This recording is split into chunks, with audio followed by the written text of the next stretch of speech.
Assalamualaikum warahmatullahi wabarakatuh. Perkenalkan, nama saya Renatia Swati dengan NIM 72114171187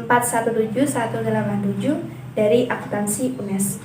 Pada video kali ini, saya ingin mempresent hasil laporan magang saya yang berjudul Sistem Pengelolaan CRM di Bank BRI Kancah Kendal. Hal yang melatar belakangi saya mengambil topik CRM ini adalah karena perkembangan zaman dan meningkatnya kebutuhan masyarakat akan pelayanan keuangan. Perusahaan saat ini itu menggunakan teknologi canggih dalam mendukung kegiatan operasionalnya. Salah satunya adalah dunia perbankan. Bank BRI ini berinovasi untuk meningkatkan pelayanan terhadap nasabah melalui pengadaan CRM.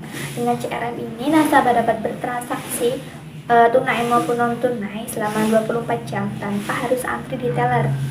Mesin CRM ini juga membutuhkan pengelolaan kas yang baik agar tetap bisa memberikan pelayanan yang terbaik pula kepada nasabah. Oleh karena itu, saya menarik judul Sistem Pengelolaan CRM di Bank BRI Kancah Kendal. Bank BRI ini mempunyai beberapa jenis kas. Ada kas vault, ada kas teller, kas CRM, ada kas kecil dan falas. Nah, di sini saya memfokuskan ke kas CRM yang mana sesuai dengan judul laporan saya. CRM itu merupakan suatu mesin yang berfungsi untuk melakukan transaksi tunai maupun non-tunai sebagai pengganti alternatif teller. Jadi sebenarnya CRM ini merupakan perpaduan dari pengembangan fasilitas perbankan, yaitu automatic teller machine dan cash deposit machine. Si CRM ini mempunyai beberapa keuntungan. Yang pertama itu dapat meminimalkan idle money dan dapat menurunkan cash ratio. Yang kedua dapat meningkatkan pelayanan terhadap nasabah sehingga tidak perlu antri lagi di teller bank. Yang ketiga itu dapat meningkatkan efisiensi biaya operasional bank. Bank BRI ini bekerja sama dengan vendor Hyosung yang mana kerangka utamanya itu terbagi menjadi dua komponen utama, yaitu upper unit dan lower unit. Untuk upper unit itu terdiri dari 5 monitor, temporary escrow, kemudian ada customer service module, utility cassette, dan bill checker. Untuk bagian lower unit itu terdiri dari bill reselling module dan 6 kaset. 2 kaset bernominal 100, 2 kaset bernominal 50, dan 2 kaset bercampuran atau mix. Alur setor tunai di mesin CRM yang pertama, nasabah datang ke galeri ATM BRI terdekat, kemudian memilih mesin CRM atau mesin yang terdapat menu setor tunai. Masukkan kartu debit, memilih bahasa yang diinginkan, kemudian menu setor tunai. Lalu bisa memasukkan uang ke mesin CRM. Dipastikan sebelum dimasukkan ke mesin, uang dalam kondisi yang benar dan posisi yang benar, tidak terlipat, tidak basah, dan tidak sobek. Kemudian request akan diproses oleh Brainex, kemudian akan dilakukan konfirmasi. Setelah konfirmasi, maka uang telah terdeposit dan masuk ke rekening nasabah. Setelah itu, nasabah bisa mengambil kembali kartu debit dari mesin. Alur tarik tunai.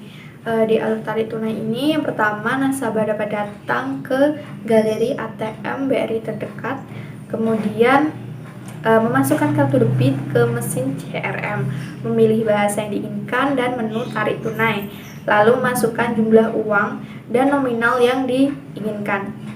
Lalu request akan diproses oleh Brainex dan secara otomatis akan mendebit rekening nasabah dan mengkredit kas CRM. Kemudian uang dapat diambil beserta dengan kartu debit dan struktur. Dasarnya pengelolaan kas CRM ini terdiri dari aktivitas replenishment, aktivitas rekonsiliasi, penyelesaian selisih kas, dan penyelesaian transaksi CRM atas kumpulin. Yang pertama, replenishment. Replenishment ini dilaksanakan oleh AMO, supervisor kas, kemudian DJS, teller, dan IT. Replenishment terdiri dari 5 aktivitas. Yang pertama ada tambahan kas, yang kedua itu ada pergantian kaset, yang ketiga ada opnam kas, yang keempat ada pembuatan berita acara, dan yang terakhir itu pembukuan setoran kas, tambahan kas maupun selisih kas. Dalam melaksanakan replenishment ini ada 3 hal yang perlu diperhatikan. Yang pertama itu adalah menerapkan dual control, dan yang kedua itu harus dilakukan sesuai dengan kewenangannya, dan yang ketiga itu adalah menata kerjakan password dan kunci. Rekonsiliasi kas CRM yaitu proses penyesuaian informasi kas secara fisik dan menurut catatan di remaining bill maupun di pre-nets. Rekonsiliasi ini dilaksanakan oleh petugas dana dan jasa. Biasanya replenishment dan rekonsiliasi ini dilakukan dalam kurun waktu 3-7 hari pada hari kerja sesuai dengan kondisi. Setelah melakukan opnam kas dan rekonsiliasi kas, bisa diketahui jumlah selisih kas CRM. Selisih kas di sini ada 2, yang pertama ada selisih administratif dan yang kedua ada selisih fisik. Selisih administratif biasanya timbul karena 3 hal. Yang pertama jaringan timeout, yang kedua karena store and forward, dan yang terakhir karena pencatatan yang salah. Penyelesaiannya dapat dilakukan dengan pembukuan. Untuk selisih fisik biasanya timbul karena 3 hal. Yang pertama karena mesin, karena manusia, human error atau fraud, kemudian yang terakhir karena vandalisme. Untuk penyelesaiannya bisa dilakukan dengan sterilisasi, investigasi, dan klaim asuransi. Nah, ini adalah contoh berita acara opnam kas yang dibuat oleh petugas dana dan jasa setelah mendapatkan perintah dari AMO atau asisten manajer operasional. Di situ ditampilkan tertera hari, tanggal, serta jam dilakukannya opnam kas. Ada 3 informasi yang didapatkan dari berita acara. Yang pertama ada jumlah saldo fisik. Informasi ini diperoleh setelah melakukan perhitungan kas yang ada di CRM. Yang kedua ada saldo pembukuan pre-nets. Informasi ini didapatkan dari report dokumen TL504P yang diperoleh di sistem pre-nets. Dan yang terakhir adalah ada saldo remaining cash yang didapatkan dari bill counter yang terdapat di mesin CRM. Selanjutnya adalah pembukuan setoran kas, tambahan kas, serta selisih kas. Untuk pembukuan ini dilakukan oleh bagian teller. Semua sudah terkomputerisasi by system. Apabila dibuat jurnal, maka jurnal untuk pembukuan tambahan kas CRM debit, kemudian kas kantor kredit.